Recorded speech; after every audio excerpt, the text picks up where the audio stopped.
Hello दोस्तों।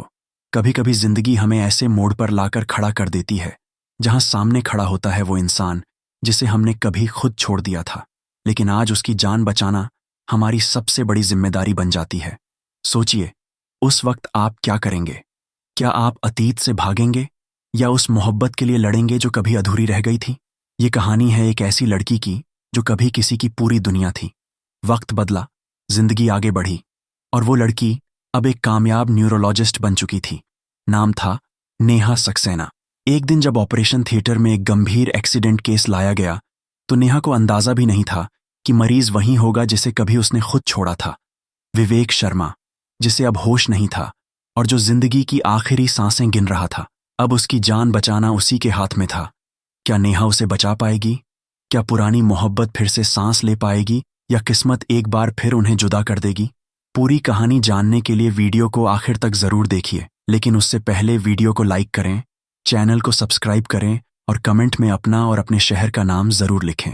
दोस्तों, ये कहानी मध्य प्रदेश के जबलपुर की है। नेहा, जिसने सालों की मेहनत और तपस्या से न्यूरोलॉजिस्ट बनने का सपना पूरा किया था, अब हर मरीज की जान बचाने को ही अपने जीवन का उद्देश्य मानती थी। जहां डॉक्टर नेहा, जिसने अपने खून पसीने से न्यूरोलॉजिस्ट का सपना पूरा किया था, जो हर मरीज को बचाने को ही अपनी जिंदगी का मकसद मानती थी, वह कभी सोच भी नहीं सकती थी कि एक दिन उसके हाथों में सिर्फ किसी की जान नहीं बल्कि उसका खुद का अधूरा प्यार भी आ जाएगा। उस दिन जब नेहा अपने घर में थी, सिर में तेज दर्द और दिल में एक अजीब सी बेचैनी थी, क्योंकि उसी सुबह उसने अपने गांव के पुराने पार्क में अपने बचपन का दोस्त और अपना पहला प्यार विवेक को देखा था। लेकिन वो विवेक अब वह मासूम हंसता खेलता लड़का नहीं था। वो अब एक टूटा हुआ बर्बाद हो चुका इंसान बन चुका था। दाढ़ी बढ़ी हुई, कपड़े गंदे, शराब की बदबू और सूजी हुई आंखें, और वह बैठा भी उसी बेंच पर था जहां कभी दोनों घंटों हंसते लड़ते प्यार करते थे और जहां जीने मरने की कस्में खाई थीं। नेहा का दिल उसी पल से भारी हो गया था। वह खुद को लगातार कोस रही थी, अगर मैं उसे छोड़कर ना गई होती, अगर मैं उसके साथ बनी रहती तो शायद आज वह इस हाल में ना होता। तभी उसके पति डॉक्टर करण का फोन आया और उसने बस एक वाक्य बोला, नेहा, एक बहुत इमरजेंसी केस आया है। पेशेंट तुम्हारे गांव का है, नाम है विवेक, हालत बहुत नाजुक है, तुम्हें तुरंत आना होगा। जैसे ही नेहा ने विवेक का नाम सुना, उसकी सांसें जैसे रुक गईं। उसका मोबाइल गिरते गिरते बचा, आंखें फटी रह गईं और उसके अंदर से एक चीख उठी, क्या वही विवेक है? क्या वह अब मौत से जूझ रहा है? उसने बिना एक पल गवाए अपनी गाड़ी उठाई और हॉस्पिटल के लिए निकल पड़ी। रास्ते भर उसका मन सिर्फ एक सवाल दोहराता रहा, क्या मैं उसे बचा पाऊंगी? क्या किस्मत मुझे फिर एक मौका दे रही है? जब नेहा हॉस्पिटल पहुंची तो इमरजेंसी वार्ड में वही चेहरा दिखा जिसे वह कभी भुला नहीं पाई थी। स्ट्रेचर पर लेटा विवेक, ऑक्सीजन मास्क लगा हुआ, शरीर बेजान, आंखें बंद, लेकिन चेहरा वहीं। कुछ पल के लिए नेहा वहीं खड़ी रह गई। उसकी आंखों से आंसू बहने लगे। वो चाहकर भी कुछ बोल नहीं पा रही थी। तभी डॉक्टर करण उसके पास आया और बोला, नेहा, इस पेशेंट को बचाना बहुत जरूरी है, तुम्हें ही इसे ऑपरेट करना होगा। नेहा का दिल अंदर से चिल्ला पड़ा, कैसे करूं मैं? कैसे उस इंसान को ऑपरेट करूं जिसे मैंने कभी अपनी जान से भी ज्यादा चाहा था? आज उसकी जान मेरे ही हाथ में है। लेकिन नेहा डॉक्टर थी। उसने खुद को संभाला और धीमे से कहा, ठीक है, मैं करूंगी ऑपरेशन। वह ऑपरेशन रूम में गई। हाथ कांप रहे थे। दस्ताने पहनते वक्त उसकी उंगलियां भी थरथरा रही थीं। दिल इतनी तेज धड़क रहा था कि जैसे हर धड़कन उसे विवेक की याद दिला रही थी। उसने ऑपरेशन शुरू किया, लेकिन हर कट, हर टांका लगाते वक्त उसकी आंखों से आंसू गिरते जा रहे थे। वो खुद से लड़ रही थी, विवेक, तुमने खुद को इस हाल में क्यों पहुंचा लिया? क्यों खुद को बर्बाद कर लिया? क्यों मेरी मोहब्बत को अपनी कमजोरी बना लिया? हर एक सेकंड जैसे घंटों जितना भारी हो रहा था। हर पल नेहा विवेक की सांसों के लिए लड़ रही थी। हर कट जैसे उसके अपने दिल का दर्द बन चुका था। ऑपरेशन खत्म हुआ, लेकिन नेहा जानती थी अब सब भगवान के हाथ में है। वो ऑपरेशन रूम से बाहर आई। उसके पैर लड़खड़ा रहे थे, आंखें लाल थीं, सांसें भारी थीं। बाहर विवेक की मां बैठी थीं, जिसके बाल अब पूरे सफेद हो चुके थे, लेकिन आंखों में अब भी बेटे के लिए वही मां वाली उम्मीद थी। नेहा उसके पास गई और कांपती आवाज में बोली, मां जी, ये क्या हो गया विवेक को? उसने खुद को इस हालत में क्यों डाल लिया? मां रोते हुए बोली, बिटिया, जब से स्कूल खत्म हुआ, जब से तुम अचानक पढ़ाई के लिए चली गई, वह उस दिन से बदल गया। वह बस गलियों में भटकता था, जैसे उसकी दुनिया तुम तक ही थी। नेहा फटी फटी आंखों से मां को देखती रही। दिल में जैसे हजारों छुरियां एक साथ चुभ गईं। मैं ही वजह थी, मैंने ही उसे इस हालत में पहुंचा दिया। तभी ऑपरेशन रूम से स्टाफ भागते हुए आया। डॉक्टर मैम, मरीज की हालत फिर से बिगड़ रही है, जल्दी आइए। नेहा का दिल फिर से कांप उठा। वह बिना एक पल गवाए दौड़ पड़ी अपने अधूरे प्यार को बचाने के लिए। नेहा ऑपरेशन रूम की तरफ ऐसे दौड़ रही थी जैसे उसके पांव जमीन को छू ही नहीं रहे थे, जैसे उसकी हर सांस अब बस विवेक की जान से जुड़ चुकी थी, जैसे वक्त ने उससे कह दिया हो, अगर अब भी देर हुई तो यह मोहब्बत यही दम तोड़ देगी। ऑपरेशन रूम में जैसे ही वह पहुंची, मशीनें तेज आवाज में बीप कर रही थीं, जैसे हर आवाज उसकी रूह को हिला रही थी। हर आवाज उसे यही याद दिला रही थी कि अब वक्त बहुत कम बचा है।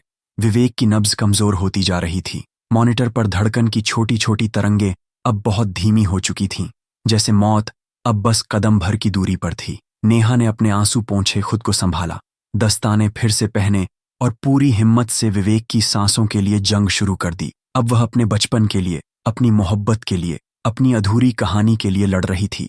हर कट, हर टांका, हर दवाई नेहा के आंसुओं में भीगते जा रहे थे, लेकिन उसके हाथ रुक नहीं रहे थे। उसकी आंखों में बार बार वही बचपन का विवेक घूम रहा था। स्कूल की यूनिफॉर्म में मासूम मुस्कान के साथ जब वह कहा करता था, नेहा, हम हमेशा एक साथ रहेंगे। नेहा धीरे धीरे बुदबुदा रही थी, विवेक, तुमने कहा था ना, हम एक साथ जीएंगे, मरेंगे भी साथ, तो आज मैं तुम्हें मरने नहीं दूंगी। ऑपरेशन रूम में सारा स्टाफ भाग रहा था, लेकिन नेहा अकेली थी जो अपने विवेक के लिए डटी हुई थी, जैसे उसकी हिम्मत अब मौत से भी बड़ी थी। करीब आधे घंटे तक नेहा लगातार विवेक की जान बचाने के लिए लड़ती रही, लेकिन वक्त ने जैसे उसकी एक न सुनी। मॉनिटर की आवाजें धीरे धीरे कम होने लगीं, नब्ज और भी कमजोर हो गईं, और अचानक मॉनिटर पर सीधी लाइन आ गई, एकदम सपाट, मौत की सीधी रेखा। नेहा चीख पड़ी, नहीं विवेक, तुम नहीं जा सकते, तुमने मुझसे वादा किया था, उठो, मेरी आवाज सुनो, मैं यहीं हूं, तुम्हारी नेहा यहीं है। वो दौड़कर उसके सीने पर हार्ट पंप करने लगी, जैसे उसकी रूह अभी भी कह रही थी कि चमत्कार हो जाएगा, जैसे उसके दिल की हर धड़कन विवेक की सांसें खींचकर वापस लाना चाहती थी। विवेक, मत जाओ, देखो मैं तुम्हारे पास लौट आई हूं, अब कभी तुम्हें छोड़कर नहीं जाऊंगी। उठो विवेक, मेरी आवाज सुनो। पूरा स्टाफ नेहा को रोकने की कोशिश कर रहा था। डॉक्टर मैम, अब कुछ नहीं हो सकता, बहुत देर हो चुकी है। लेकिन नेहा बार बार हार्ट पंप करती रही, बार बार चीखती रही, विवेक, तुमने कहा था ना, हम हमेशा साथ रहेंगे, तुम ऐसे कैसे जा सकते हो। आखिरकार मशीनें बंद कर दी गईं, डॉक्टरों ने सिर झुका लिया, सारा ऑपरेशन रूम खामोश हो गया, और वहां सिर्फ नेहा की आवाज गूंजती रह गई। वो फर्श पर बैठ गई, जैसे उसके शरीर से सारी ताकत निकल गई हो, जैसे उसकी रूह अब विवेक के साथ चली गई हो। उसकी आंखें विवेक की बंद आंखों को देख रही थीं, जैसे यकीन ही नहीं हो रहा था कि जो लोगों की जान बचाने के लिए वो डॉक्टर बनी थी, आज अपना ही प्यार उसके हाथों से फिसल गया। वह बहुत देर तक वहीं बैठी रही, जैसे उसकी सांसें भी अब रुक चुकी थीं। थोड़ी देर बाद किसी नर्स ने उसके कंधे पर हाथ रखा, मैम, आपको बाहर चलना होगा। नेहा उठी, लेकिन उसकी चाल में अब जान नहीं थी, जैसे उसकी रूह अब अधूरी हो चुकी थी। वो ऑपरेशन रूम से बाहर आई और सामने विवेक की मां बैठी थी, जैसे मां अब भी भगवान से मिन्नत कर रही थी, मेरे बेटे को बचा लो। नेहा उसके पास गई, उसकी आवाज अब भी गले में अटकी थी, लेकिन किसी तरह हिम्मत करके धीरे से कहा, माँ जी, मैंने बहुत कोशिश की, लेकिन उससे आगे वह कुछ बोल ही नहीं पाई।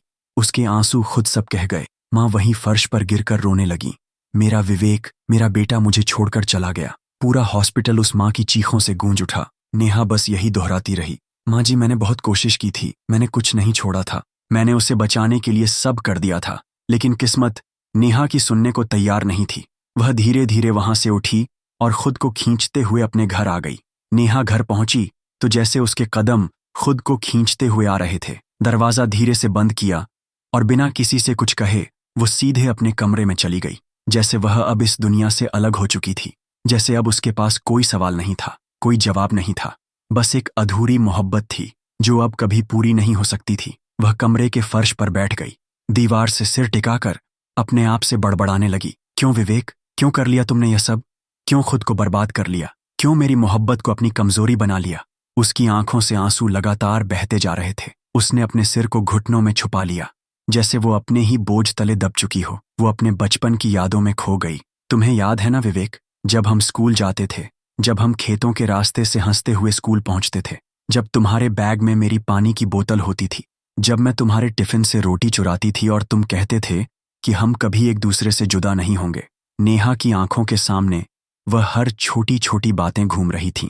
जब कहा करता था, अगर तुम कभी भी मुझसे दूर चली जाओ तो भी मैं तुम्हें ढूंढ लूंगा।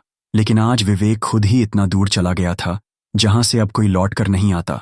नेहा ने कांपते हाथों से अलमारी खोली। उसमें एक पुरानी किताब रखी थी जिसमें उसने विवेक के साथ अपनी स्कूल की फोटो रखी थी। दोनों स्कूल की यूनिफॉर्म में मासूम से चेहरे, हंसती हुई आंखें। नेहा ने वो फोटो सीने से लगा ली और बस फूट फूट कर रोने लगी। क्यों विवेक, क्यों मुझे इस तरह छोड़कर चले गए? तभी दरवाजे पर दस्तक हुई। डॉक्टर करण घर आ चुका था। उसने धीरे से दरवाजा खटखटाया। नेहा, दरवाजा खोलो। क्या हुआ है तुम्हें?